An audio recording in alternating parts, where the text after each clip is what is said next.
Hello, everyone. Welcome to the CuberCast Podcast, where we talk about what's happening in our universe of cubing. I'm Carter Cubes on Twitch and YouTube. I'm Humble Cuber on Twitch and YouTube. And I'm Carter Kid on Twitch and YouTube. Today's episode of the CuberCast Podcast is about the future of cubing hardware and also how it's changed over the past few years. So when we're talking about hardware, we are talking about cubes and timers, mainly the new release of the GAN timer and the G5 timer. Those have been the most recent updates in timing hardware.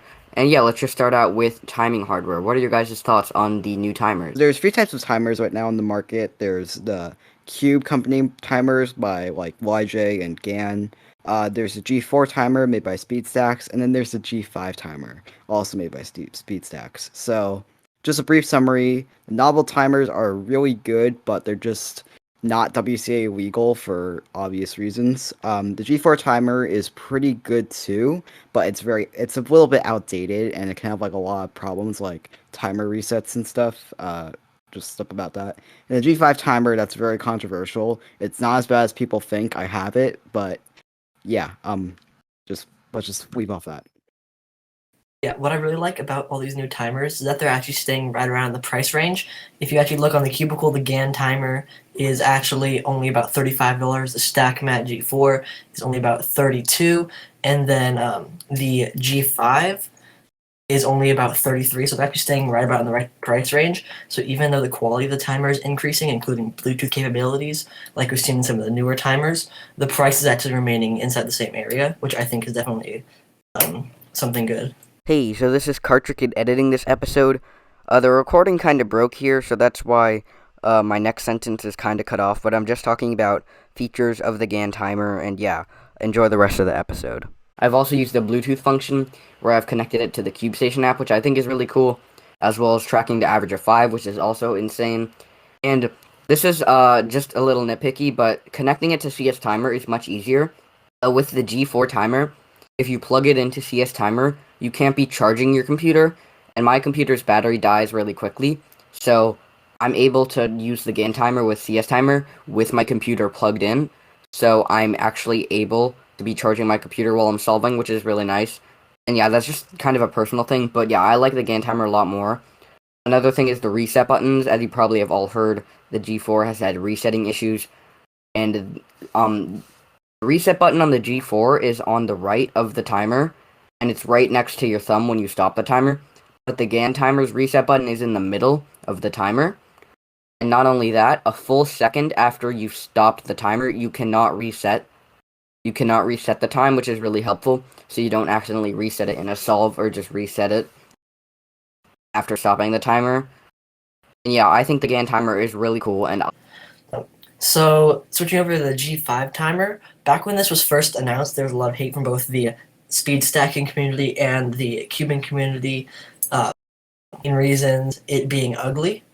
It looks pretty big and bulky, which I mean isn't really that much of an issue, but a lot of people thought the timer was going to be horrible for cubing and not as good. But there are really some good things about cubing. I think it's actually going to be kind of good to have in future competitions because of what was mentioned earlier about having to hold down that reset button for a second, as well as it also having the wire being able to plug in on the bottom so like if you do a timer stop, you won't accidentally pull out the wire. So people think it's going to be really horrible for cubing and competitions. The only actual problem I see happening is if a judge, like a little kid, accidentally switches over to 4-pad, which is where you have to use your thumbs to stop it, instead of just the normal 2-pad, which is what you would use for speed cubing. I have a lot to say to like backfire and all this, but I will summarize it. So go to the WCA forums. We'll put a link somewhere. I kind of reviewed it sort of on like a thread about the G5 timer. So that's basically my thoughts on the G5 timer. It's not as bad as people think, but it does have like a lot of issues that still aren't like good. I'm not sure how the WCA is going to transition into G5. Yeah, they're gonna have to because it's kind of like I don't know, a new thing that keep up with hardware. so moving on from timers, now we're going to start getting into cubes, and we're going to go event by event, saying how each event's hardware has progressed. Starting out with 2x2, we have gone from stuff like the LAN and the Diane 2x2, MGC Elite and the Volk 2M. Now, some innovations in these cubes are different magnet systems. The Volk 2M has magnets in its edges, and the MGC Elite's magnet system is also in the edges, I think. And these cubes have great performance. I think people are still using the original plastic Dian up until like 2017 or 2018. It's still a pretty iconic cube. However, stuff like the Volk 2 and the MGC and the MGC Elite have really progressed in cubing and made hardware a lot better. Hardware for 3x3 has gone from stuff like the Dian 5 Xanchi and other cubes like that until now about like the RS3M 2020. So just a quick plug here. Sorry about this, but I actually made a video on this on my channel of actually comparing these, and it was a 10-year difference between two cubes. I'm not going to go into all that in this, but link down to the description below. But basically what I found is that there's some large innovations within the piece design itself. There's a relatively big difference in the weight.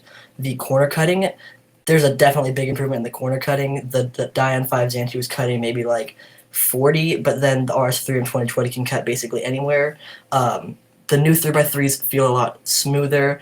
The old cubes felt really blocky and kind of slow, but basically the new 3x3s have a lot of improvement over the old one in terms of not just the performance, but the actual design of the cube itself.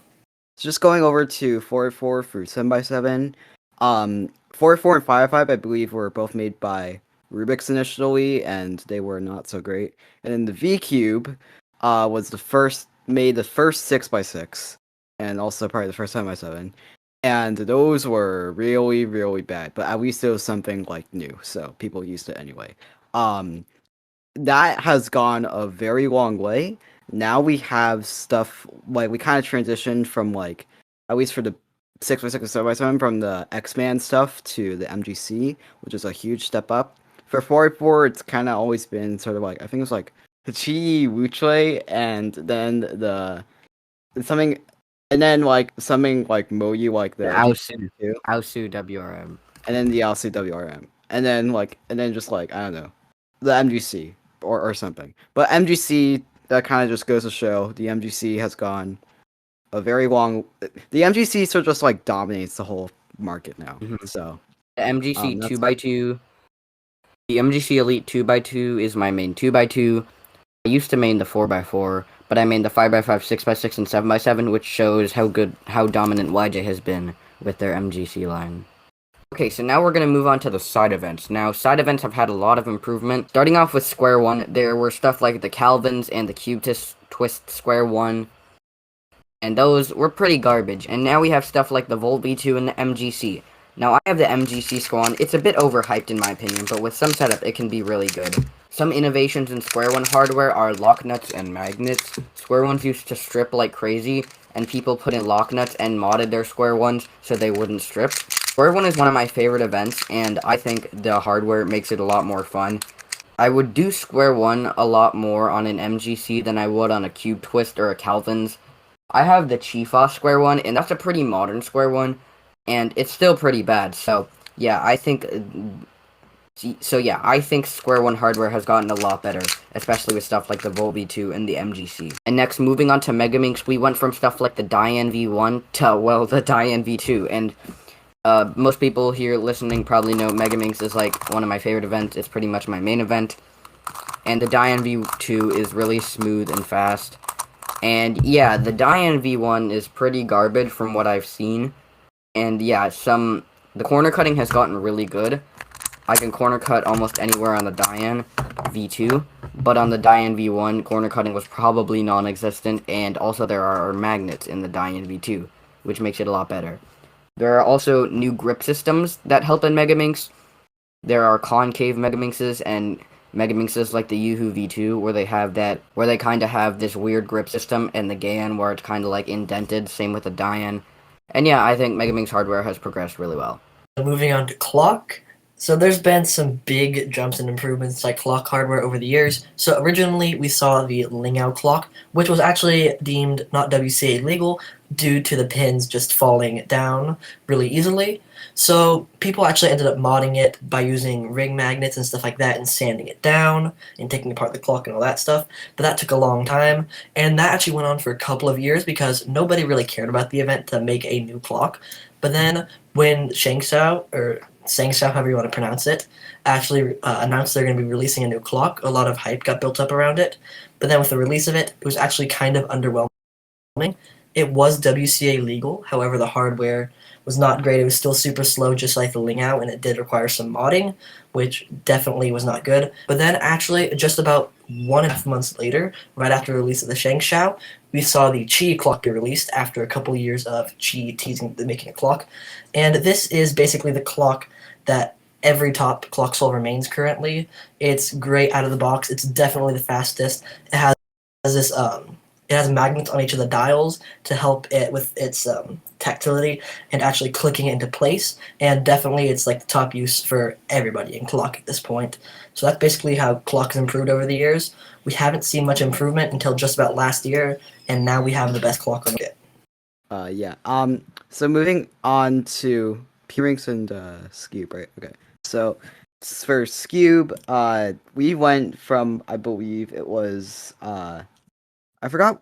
It was probably like it probably started through like some sort of like either a Murphert's or a Calvin's puzzle, and then and then I think the first notable thing was like when X-Man made the Wingy, which is still like a good Scube, but it's not really that good anymore. Then Moyu made the Allion, and people kind of like that too, but it was still a main competitor to the Wingy. And then Gan dropped the Gan Scube, and boy, do I love this thing so much. It doesn't have like any grip system, but it's still really nice. It has good shades, and it looks very good. So, and also has like a lot stronger magnets and adjustable systems. You care about that stuff. Like we've moved from ball bearings, always like no magnets to magnetic cores. So I think that's kind of cool. So first was the Diane Pyraminx, which was probably really bad, and then we kind of moved from. I think Moyu made a Pyraminx, but that was like not that good. And then we moved to the X-Man Bell Pyraminx and like Mr. M and stuff, which I don't think the Mr. M was really any good, but it was like a thing. But the X-Man Bell was really good too. And then we kind of moved from, I believe, there's, and we kind of moved from like the Bell V2, and that was like really big. And then Gan just dropped a huge bomb again with the Gan Pyraminx, which was pretty good. I have it. I don't really care about Pyraminx, but it has like some cool tensioning stuff and magnetic cores if you like that too. Again, we kind of went from non-magnetic to magnetic cores, just like Gan. So Gan needs to slow down on all this stuff, but yeah, that's basically Pyraminx and all the events, honestly. Okay, now we're gonna move on to what we want the future of hardware to be and what we think it'll be. Now, starting off, I think Gan is gonna continue branching off into side events. Their Megaminx is pretty good, but it's horrible for the price. But their Scube and Pyraminx are definitely the best on the market. And they obviously made a lot of money off of it because, a lot of people bought them. So I think they're going to keep branching off into side events. I'm excited for the GAN Square 1 and maybe a GAN clock. I don't know if that'll be a thing, but, Will probably be no GAN clock. So if GAN actually does make a clock, there is actually a way that they can make it have adjustable magnets, and it's actually pretty simple. I've actually done it with my Qi clock. So if you take out the center dial of a clock, and then you add extra magnets into it, it actually affects the magnetic strength due to it decreases or increases the distance from that to the magnetic ring of a clock. So actually, if you add more magnets, so GAN could include 2 extra center dials with the magnets a little bit raised more up inside the dials if they do something like the Qi did with the magnetic dial positioning. So they can actually make switchable magnets. That's if, of course, GAN makes a clock, but from what I see, I don't think that many companies are going to be trying to contest with the Qi clock anytime soon. And please write that down because even though the Qi is really good, I think it could be better. Sort of like it's still really good. Don't get me wrong, but like it could be better. Anyway, what I want to see is just I feel like we're on the verge of like a bunch of stuff happening, like Cubics with like Project Cubics, and then the Thing, which I'm not sure if that's related, but like that's really cool too.